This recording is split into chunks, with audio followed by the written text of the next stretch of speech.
Previously on this channel, we covered the Maester conspiracy, a popular Game of Thrones theory that I believe has been confirmed in Season 1 of House of the Dragon. Today we'll be concluding this series with the final two parts. Part 6, the fourth hidden proof, and Part 7, the secret involvement of House Stark in A Song of Ice and Fire. Part 6, a king with no sons. In our last video, we covered the assassination of King Viserys' father, Baelon the Brave, by House Hightower, which we uncovered thanks to the speech that King Viserys gave to his hand Otto before releasing him from his duties. Today we'll analyze how King Viserys' theory is actually the key to revealing a previously hidden pattern. In 101 AC, first we have Baelon the Brave, heir to the Iron Throne, young and healthy, murdered during the royal hunt. Then, in 104 AC, the unknown son of Viserys and Aemma Arryn, heir to the Iron Throne, successful birth, dead during infancy, cause of death unknown.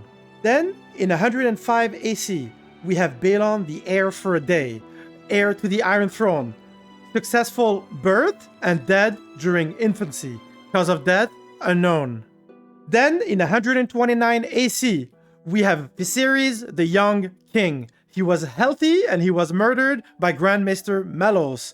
This is something that we proved in Part 4, proving the assassination of King Viserys. But why stop at Baelon the Brave? In this scene in Episode 1, a Maester comes to whisper. He ignores his king and goes directly to the hand instead, to talk about the fate of the king's wife. Then, in the next scene, Grand Maester Mellos is seen talking to other maesters in the corner of the room. I'd like you to remember that detail because we'll be bringing it back later. Then, right after that, we see Grand Maester Mellos give an impossible choice to King Viserys, to choose between saving the queen or saving baby Baelon. But it's only the illusion of a choice, because no matter what the king will choose, the maesters will make sure that both Queen Aemma Arryn and her baby Baelon will both die. And the hand of the king, Otto Hightower, doesn't even stay back in the room to try and help his king make this impossible choice. Instead, we see him coming back to the royal box as if he's doing a victory walk, followed instantly by the image of a bloody bed, which actually represents a bloody battlefield. I also want you to notice that in this shot, Grand Maester Mellos is returning from the Maester's corner with baby Baelon. The midwives look worried, even though it should be a happy moment, since Grand Maester Mellos is not only congratulating the king for their successful birth, but also revealing that he made the right choice, since the baby is actually a boy, the new heir on the Iron Throne. And they also have no reason to be worried, since we even hear the baby crying, which is the sign of a healthy baby. Also, notice how the midwives are standing at the complete opposite corner of the maesters. Even though they were shown to be actively helping during the C-section, it seems like the maesters didn't want them to be involved in anything post-birth. And then, Baelon's crying suddenly becomes much weaker, and we even see and hear a cracking in his voice, which Mellos immediately notices since we see his face slightly change. But he doesn't look surprised or even worried. But even more suspicious, the king's Grand Maester doesn't seem to be in a rush to help baby Baelon. And don't forget that Mellos was an Archmaester of the Citadel before being appointed as Grand Maester. He must know some treatments that can help a baby following a C-section. But instead, Grand Maester simply waits, as if he's expecting something to happen. And then I wanted to confirm, so I checked out the 4K version of the Season 1 box set. In this official version, the subtitles are actually slightly different in how they present the sound descriptions. And right here, look at how they describe baby Baelon's crying. Baby gurgling. That is something that even while hearing it, I had never noticed before. Baby Baelon is gurgling on the poison that the Maesters had just given him in the corner of the room where the midwives were not allowed to be. This also explains the hand movements of Grand Maester Melos. He hears the gargling and then raises baby Baelon back up to make sure he swallows the poison properly. And he looks around him because for a second he was worried that King Viserys and the midwives heard the gargling noise. And this was the last time we saw Baelon the baby before his funeral. Baby Baelon was poisoned by the alliance between the Hightowers of Old Town and the Maesters of the Citadel. And it was not the first time. Queen Aemma Arryn also revealed earlier in the episode that she actually experienced a total of 5 other failed pregnancies in the span of 10 years. First, 1 baby in the cradle, 2 stillbirths, and 2 pregnancies that ended well before their term. However, book version of Aemma Arryn was younger. In Fire and Blood, we're told that Aemma experienced her first failed pregnancy at the age of 15 years old. Rhaenyra was born in 97 AC. Aemma was 15 years old in the books at that time. And Baelon the Brave died during a royal hunt in 100 AC. The first baby to die following a successful birth in the cradle was an unknown named son. Then she had 2 stillbirths, 2 miscarriages, and a second baby to die following a successful birth, which was baby Baelon, and it was following a C-section. Aemma was 23 years old in the books when she died at that time. Now, let me ask you this. Don't you think that it's just a little weird that Aemma's daughter, Rhaenyra, also had a total of 6 pregnancies? Except that in her case, 5 were successful. And she was even older when she had her 6th pregnancy at 32 years old.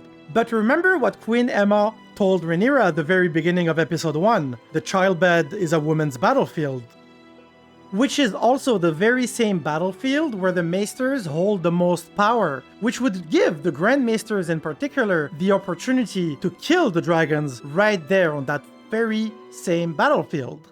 Remember in part 1, where we covered the origin of the theory, Grand Maester Marwyn tells Samwell Tarly that if I tell you, they may need to kill you too. Marwyn smiled a ghastly smile. Who do you think killed all the dragons the last time around? Gallant dragon slayers armed with swords. To conclude, the Grand Maester conspiracy timeline is as follows. In 101 AC, Baelon is murdered during the royal hunt. In 104 AC, the unknown son is poisoned in the cradle. Third, in 105 AC, Baelon, the heir for a day, is also poisoned following a C-section. Now, in 129 AC, as we saw in part 4, Viserys the Young King is murdered by Grand Maester Melos. Now, keeping all of this in mind, we can now confidently say that King Viserys was right in episode 5 before he dismissed Otto Hightower as his hand when he said, "How long did it take you to choose yourself over your king?" to Otto Hightower. So let's answer his question. When did it start? In the books, in 60 AC,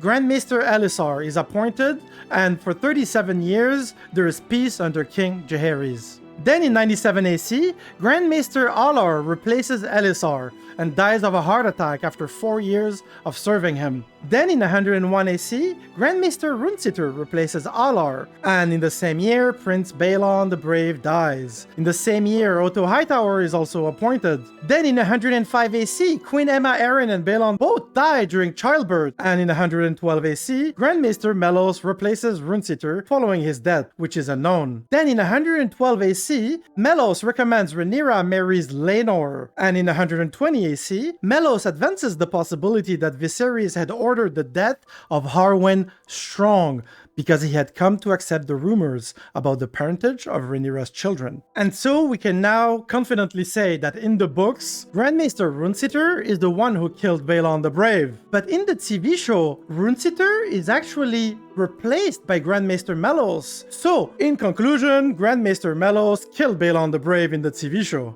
Lord Hightower determined that he would not oppose the conqueror by force of arms. Thus, it was that no man from Old Town burned on the field of fire. And this type of complex hidden conspiracy in House of the Dragon is why in Ryan Condal we trust. So generally it's George and I in communication. I send him everything. I send him outlines, I send him scripts, I send him cuts, I send him text messages, I send him questions. Why did you do this? What does this mean? Who is this person?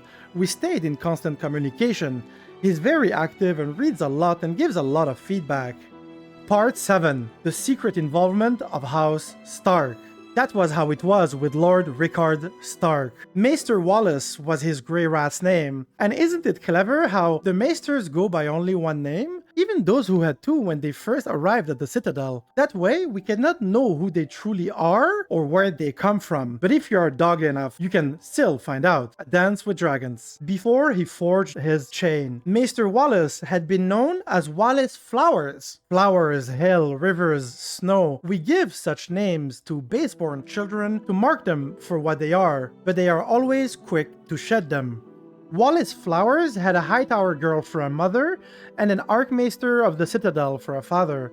His secret father and his friends wasted no time dispatching him to Winterfell to fill Lord Rickard's ears with poisoned words sweet as honey. The Tully marriage was his notion, never doubt it. My lady, why do you hate the Starks? She studied him. For the same reason you love them. I wanted to be one of them, said Theon. And never could, continued Lady Dustin. We have more in common than you know, my lord. And indeed, in this passage, we find out that Lady Dustin used to be with Brandon Stark before he died. The day I learned that Brandon was to marry Catelyn Tully, there was nothing sweet about that pain. He never wanted her, I promise you that. He told me so on our last night together. But Rickard Stark had great ambitions too. Southern ambitions that would not be served by having his heir marry the daughter of one of his own vassals. And so through Maester Wallace and a centuries-old alliance between the Maesters of the Citadel and House Hightower, the Old Town Alliance was able to convince the Lord of Winterfell and the Warden of the North to marry his heir to Winterfell to Catelyn Tully, forging an alliance